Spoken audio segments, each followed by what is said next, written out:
Hey, how's it going, guys? ZedEye here. So we actually got extra information regarding of an Assassin's Creed codename Red. Now, there's a little bit of an article coming from the Insider Gaming, and it was written by Grant Taylor Hill. I definitely want to read it out a little bit since it is relatively quick, and also, share my thoughts about all this as well. So in a recent video discussing the intricacies of the Assassin's Creed Red, prominent leaker Jonathan spoke about some key details for the upcoming open world title from Ubisoft. He revealed an array of insider information that helps us better to understand what Assassin's Creed Red will look like and, more importantly, how it will feel to play. This news comes just one day after Insider Gaming exclusively revealed the identity of the Assassin's Creed Red dual protagonists, including Yaosuke, a unique African bodyguard turned samurai who actually existed. I made a whole video about that as well. So what's happening with the AC Red? In Jonathan's video, several important new details are revealed. For instance, it's stressed that AC Red will feature fewer map markers, leaning more into actively exploring the map to discover objectives. That has been an option feature in the Assassin's Creed since Origins, but it might be that Ubisoft is pivoting more towards making it an inherent mechanic. Reportedly, Assassin's Creed Red's map will be larger than Valhalla's but smaller than Odyssey's, which means it will be pretty huge, likely incorporating a vast amount of the Japan. There's also a wide range of new gameplay mechanics that were leaked by Jonathan in his video, and there are bullet points regarding them. Grappling hook tools like Sekiro and Ghost of Tsushima, different stances with the abilities to go prone and crawl through grass. Better stealth, with the player being able to make use of the darkness and create dark spots to hide in the shadows. NPCs can defend themselves a lot better than ever before. There will be features that will allow the player to recruit certain enemies to function as spies. Now, the female protagonist will wield kunai, shuriken, smoke bombs and bells, likely suggesting that she'll be much more agile, stealthier character than Yaosuke, who historically is reported as being strong, even being adept at sumo wrestling. It was also said that the graphics will be better than in the previous games, which means considerable work has been put into, because Assassin's Creed Valhalla, the most recent major game in the series, boasted sumptuous visuals. It's not yet known when Assassin's Creed Red will be released, but it's expected that it'll be dropped at some point in 2024. My assumption will be fall of 2024. Now, still will be kind of interesting to see if they actually will keep at that, since there is a possibility that Grand Theft Auto 6 will be coming out at the fall of 2024.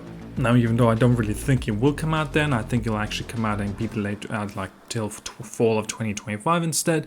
But still, there's going to be a lot of games that are going to be coming out like in October, November of 2024, and they're just all going to be delayed or actually going to be moved forward if Grand Theft Auto 6 does end up coming out during that time. Either way, I'm definitely looking forward to this. I'm curious to see what they got in store. I'm curious to see how the grappling hook tool will really work in here. There's a little bit of a mention that it's kind of similar to Sekiro and of course Ghost of Tsushima.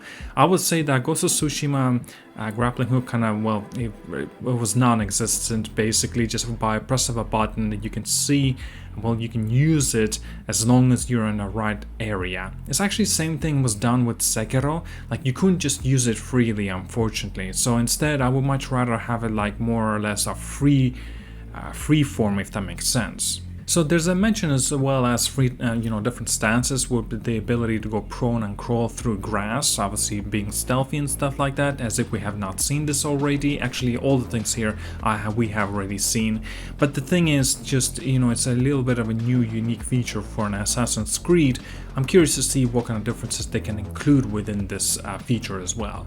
Now, we did know about the better stealth mechanic, that you will be able to get into, utilize the darkness much more. So create dark spots to hide in those shadows.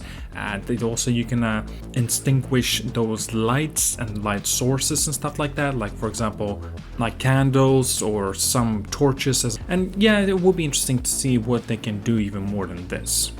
There's a little mention like NPCs can defend themselves a lot better than ever before. That's a kind of a wait and see scenario. We'll have to see how it actually will perform.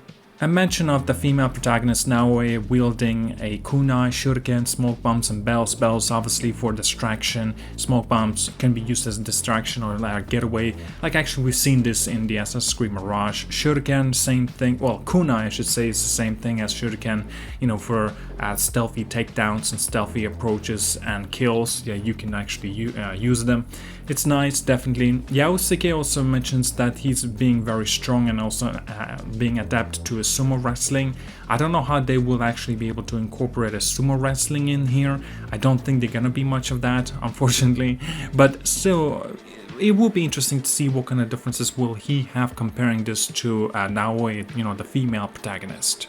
Now, one last thing regarding the mention of exploring the map, being that it is larger than Valhalla but smaller than Odyssey. That is going to be ginormous, unfortunately.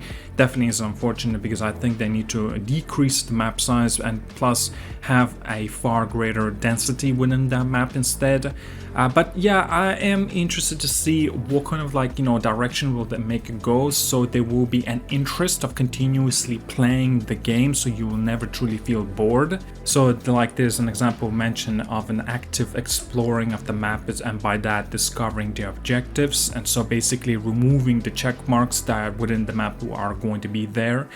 Like it's been mentioned, yes, you had this option to turn off in the settings in the previous Assassin's Creed games, but you know, who would want to do that as long as you want to get it out of the way as quickly as possible, especially if you're going like for that platinum trophy or like 100% completion. So you'll have to do all these you know, check marks more or less, and obviously you don't want to waste your time, so you'll end up having to turning it on instead. I'm still curious to see if there will be an option for you to turn this on, or you know, or is it going to be mandatory that you'll have to figure out for yourself.